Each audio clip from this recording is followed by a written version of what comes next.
Assalamualaikum warahmatullahi wabarakatuh. Bertemu kembali dengan saya Hijrah Purnama Putra dalam mata kuliah Ilmu Lingkungan.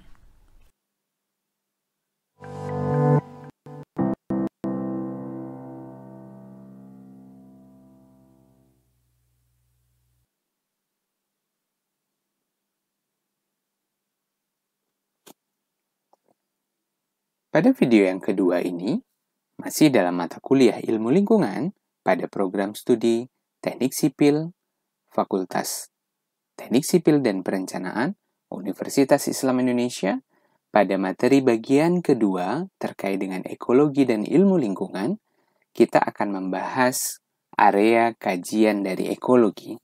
Setelah sebelumnya kita pahami beberapa pengertian dan mengapa harus mempelajari ekologi tersebut. Area kajian ekologi yang pertama adalah populasi. Populasi yaitu kumpulan organisme sejenis yang hidup di suatu tempat dan waktu yang sama. Ini mungkin bahasan yang pernah kita dengar pada saat kita SD maupun SMP mungkin ya. Ada satu komunitas hewan atau tanaman tertentu yang hidup di suatu tempat dengan waktu yang sama tanpa ada populasi-populasi yang lain. Namun populasi ini jika digabungkan dengan populasi yang lain itu disebut sebagai komunitas, yaitu kumpulan beberapa populasi yang hidup di suatu tempat dan saling berinteraksi. Jadi ada interaksi antara suatu komunitas hewan A dengan komunitas hewan B atau dengan komunitas tanaman C. Jadi disebut sebagai komunitas. Kemudian ada istilah yang lain adalah dari area kajian ekologi ini yaitu ekosistem. Yaitu sistem dinamik yang terus berubah tentunya. Organisme yang berinteraksi satu sama lain, baik itu yang hubungannya dengan biotik dan alam lingkungan fisiknya, atau dikenal dengan istilah abiotiknya. Jadi tidak hanya interaksi di antara makhluk hidupnya saja, tapi juga ada interaksi dengan lingkungan di sekitar mereka, disebut sebagai ekosistem. Jadi semakin kompleks ya. Ada gabungan dari populasi, kemudian gabungan dari komunitas, dan juga ikut berinteraksi dengan alam sekitarnya. Disebut sebagai ekosistem. Di atasnya ekosistem ada biosfer, yaitu hamparan yang lebih luas, daerah geografis yang luas, dengan mikroorganisme yang khas, dan menggambarkan presipitasi, ada pengaruhnya dengan berbagai macam tambahan bahan lain, salah satunya adalah hujan, yang kemudian yang juga berpengaruh terhadap ketinggian dan temperatur dari daerah tersebut. Jadi, semakin kompleks tentunya.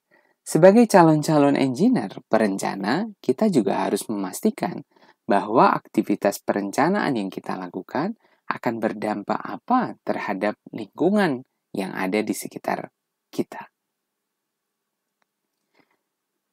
Gambar ini menunjukkan sebuah contoh dari biosfer dengan berbagai macam aktivitas di dalamnya. Ada tundra, ada hutan, hutannya pun ada yang berbeda-beda ya. Hutan dengan suhu yang lebih panas, kemudian juga ada hutan dengan sistemnya tropis, hutan hujan tropis misalnya. Ada gurun juga, ada padang rumput, dan ada gunung dengan es yang ada di sana misalnya. Jadi kondisi biosfer ini sangat tergantung satu tempat dengan tempat yang lain dengan memiliki spesifikasi yang berbeda. Nah, ini menjadi hal yang menarik. Kebetulan saja kita hidup di Indonesia yang pola biosfer yang ada di Indonesia hampir sama, walaupun ada beberapa tempat yang sangat khas, yang sangat berbeda, tapi skalanya adalah skala lokal. Dalam aturan-aturan regulasi perencanaan pun, di daerah-daerah tertentu diperbolehkan dan juga ada yang tidak diperbolehkan untuk dibangun tambahan bangunan yang lain. Nah, ini menjadi tantangan bagi kita untuk terus belajar agar aktivitas kita tidak mengganggu biosfer yang ada. Ataupun meminimalkan, jika tidak diganggu mungkin agak sedikit kesulitan, tapi meminimalkan dampak yang akan muncul.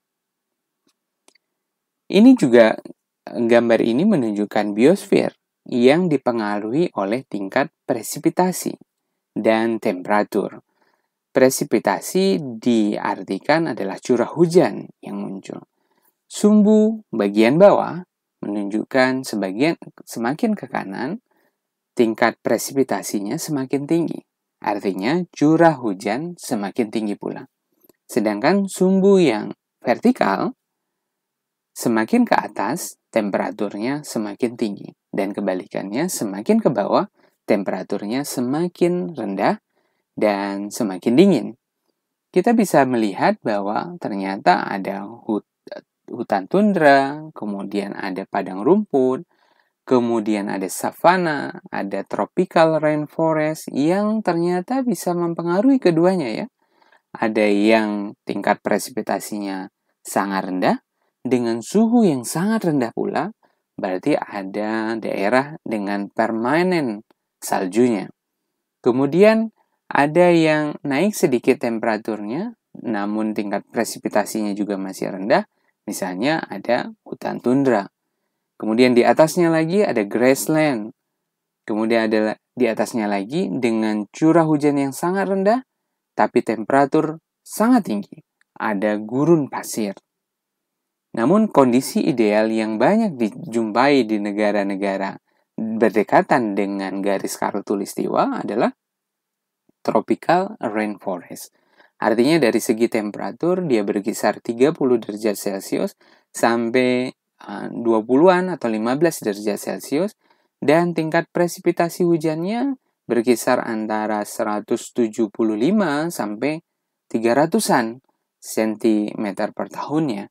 Jadi kondisi ini yang kita juga harus pahami jika teman-teman tentunya mungkin punya cita-cita tidak hanya menjadi perencana di Indonesia saja, tapi bisa menjadi perencana secara global, dimanapun, karena potensi lapangan pekerjaan saat ini tentunya tidak dibatasi lagi oleh sebuah negara.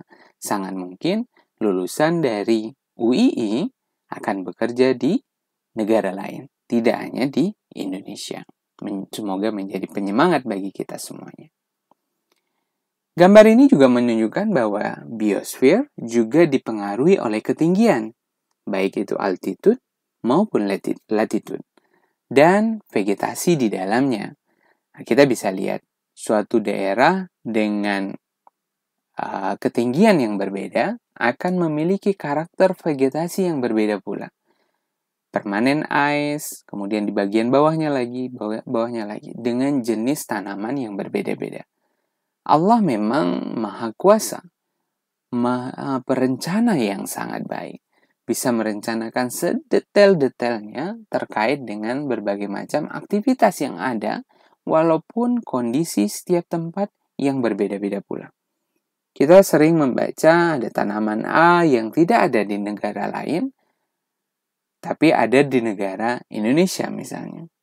Dan kita merasa sangat beruntung, bahkan banyak sekali keanekaragaman hayati yang kita miliki, tapi tidak dimiliki oleh negara lain.